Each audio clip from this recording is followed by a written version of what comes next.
ब्रह्मा आदि देवों द्वारा गोलोक धाम का दर्शन। श्री नारद जी कहते हैं जो जीव पाकर भी कीर्तनीय भगवान श्री कृष्ण का कीर्तन नहीं करता, वह दुर्बुद्धि मनुष्य मोक्ष की सीढ़ी पाकर भी उस पर चढ़ने की चेष्टा नहीं करता। राजन, अब इस वराह कल्प में धराधम पर जो भगवान श्री कृष्ण का पदार्पण हुआ है और यहाँ उनकी जो जो लीलाएं हुई हैं, वह सब मैं तुमसे कहता हूं। सुनो, बहुत पहले की बात है। दानव, दैत्य, आसुर स्वभाव के मनुष्य और दुष्ट राजाओं के भारी भार से अत्यंत पीड़ित हो पृथ्वी गौ का रूप धारण करके अनाथ की भांति रोती विलपती हुई अपनी आंतरिक व्यथा निवेदन करने के लिए ब्रह्मा जी की शरण में गई। उस समय उसका शरीर कांप रहा था। वहां उसकी कष्ट कथा सुनकर ब्रह्मा जी ने उसे धीरज बताया और तत्काल समस्त देवताओं तथा शिव जी को साथ लेकर वे भगवान नारायण के वैकुंठ धाम में गए। वहां जाकर ब्रह्मा जी ने चतुर्भुज भगवान विष्णु को प्रणाम करके अपना सारा अभिप्राय निवेदन किया। तब लक्ष्मीपति भगवान विष्णु उन उद्विग्न देवताओं तथा ब्रह्मा जी से इस प्रकार बोले। श्री भगवान ने कहा, ब्रह्मन, साक्षात भगवान श्री कृष्ण ही अगणित ब्रह्मांडों के स्वामी परमेश्वर, अखंड स्वरूप तथा देवातीत हैं। उनकी लीलाएं अनंत एवं अनिर्वचनीय हैं। उनकी कृपा के बिना ये कार्य कदापि सिद्ध नहीं होगा। अतः तुम उन्हीं के अविनाशी एवं परम उज्जवल धाम में शीघ्र जाओ। श्री ब्रह्मा जी बोले, प्रभु, आपके अतिरिक्त कोई दूसरा भी परिपूर्णतम तत्व है, ये मैं नहीं जानता। यदि कोई दूसरा भी आपसे उत्कृष्ट परमेश्वर है तो उसके लोक का मुझे दर्शन कराइए। श्री नारद जी कहते हैं, ब्रह्मा जी के इस प्रकार कहने पर परिपूर्णतम भगवान विष्णु ने संपूर्ण देवताओं सहित ब्रह्मा जी को ब्रह्मांड शिखर पर विराजमान गोलोक धाम का मार्ग दिखलाया। वामन जी के पैर के बाएं अंगूठे से ब्रह्मांड के शिरोभाग का भेदन हो जाने पर जो छिद्र हुआ वे नित्य अक्षय नीर से परिपूर्ण था। सब देवता उसी मार्ग से वहां के लिए नियत जलयान द्वारा बाहर निकले। वहां ब्रह्मांड के ऊपर पहुंचकर उन सबने नीचे की ओर उस ब्रह्मांड को तुम्बे की भांति देखा। इसके अतिरिक्त अन्य भी बहुत से ब्रह्मांड उसी जल में इंद्रायण फल के सदृश इधर उधर लहरों में लुढ़क रहे थे। ये देखकर सब देवताओं को विस्मय हुआ। वे चकित हो गए। वहां से करोड़ों योजन ऊपर 8 नगर मिले, जिनके चारों ओर दिव्य चार दीवारी शोभा बढ़ा रही थी और झुंड के झुंड रत्न आदिमय वृक्षों से उन पुरियों की मनोरमता बढ़ गई थी। वहीं ऊपर देवताओं ने विरजा नदी का सुंदर तट देखा, जिससे विरजा की तरंगें टकरा रही थी। वह तट प्रदेश उज्जवल रेशमी वस्त्र के समान शुभ्र दिखाई देता था। दिव्य मणिमय सोपानों से वह अत्यंत उद्भासित हो रहा था। तट की शोभा देखते और आगे बढ़ते हुए वे देवता उस उत्तम नगर में पहुंचे, जो अनंत कोटि सूर्यों की ज्योति का महान पुंज जान पड़ता था। उसे देखकर देवताओं की आंखें चौंधी आ गईं। वे उस तेज से पराभूत हो जहां के तहां खड़े रह गए। तब भगवान विष्णु की आज्ञा के अनुसार उस तेज को प्रणाम करके ब्रह्मा जी उसका ध्यान करने लगे। उसी ज्योत के भीतर उन्होंने एक परम शांतिमय साकार धाम देखा। उसमें परम अद्भुत कमल लाल के समान धवल वर्ण 1000 मुख वाले शेषनाग का दर्शन करके सभी देवताओं ने उन्हें प्रणाम किया।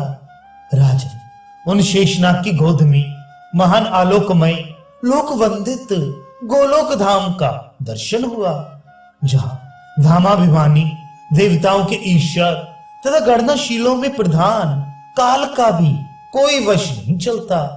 वहां माया भी अपना प्रभाव नहीं डाल सकती। मन, चित्त, बुद्धि, अहंकार, 16 विकार तथा महतत्व भी वहां प्रवेश नहीं कर सकते। फिर तीनों गुणों के विषय में तो कहना ही क्या है।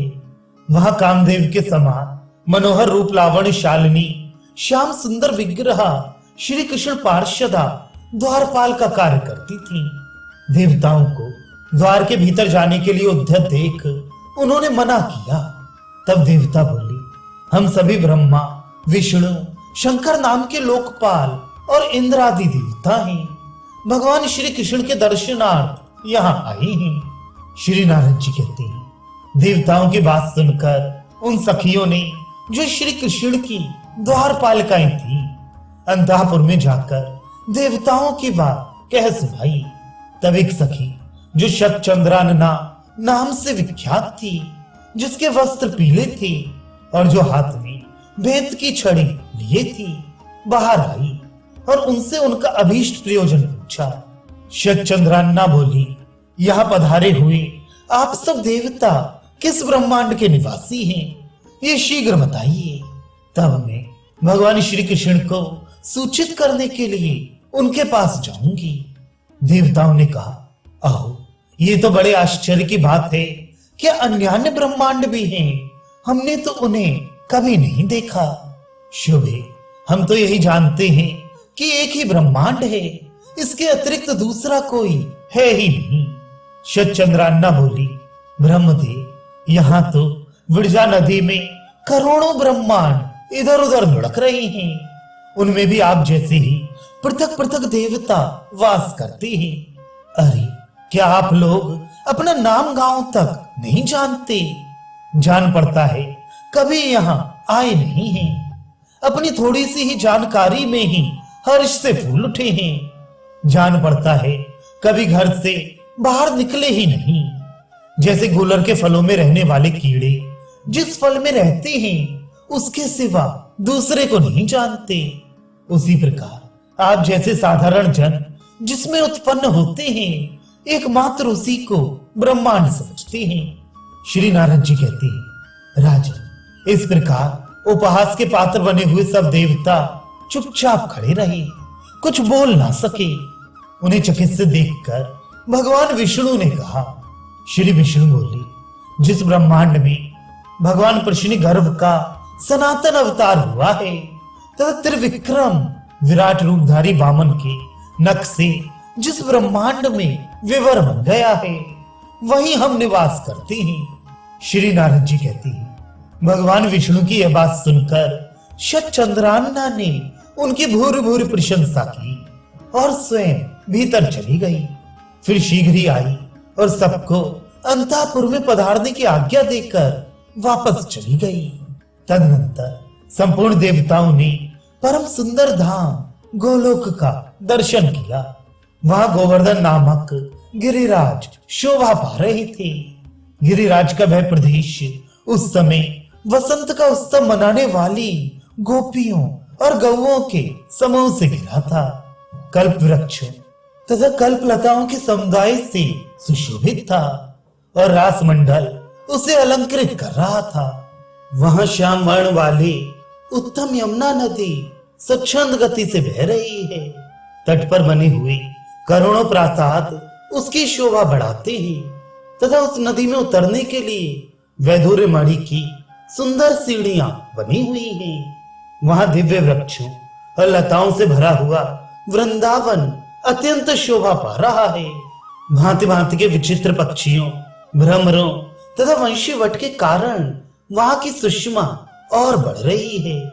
वहां सहस्त्रदल कमलों के सुगंधित पराग को चारों ओर पुनः पुनः बिखेरती हुई शीतल वायु मंद गति से बह रही है।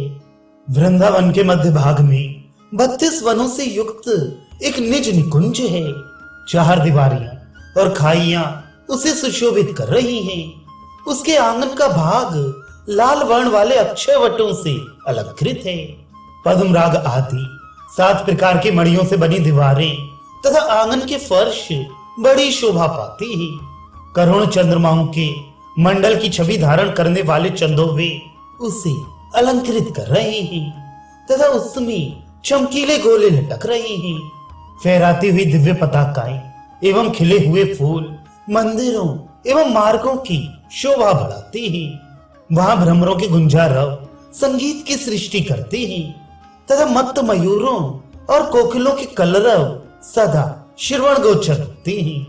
वहां बाल सूर्य के सदृश कांतिमान अरुण पीत कुंडल धारण करने वाली ललनाएं शत चंद्रमाओं के समान गौर वर्ण से उद्भासित होती हैं। स्वच्छंद गति से चलने वाली वे सुंदरियां मणि रत्नमय भित्तियों में अपना मनोहर मुख देखती हुई वहां के रत्न जटित आंगनों में भागती फिरती हैं।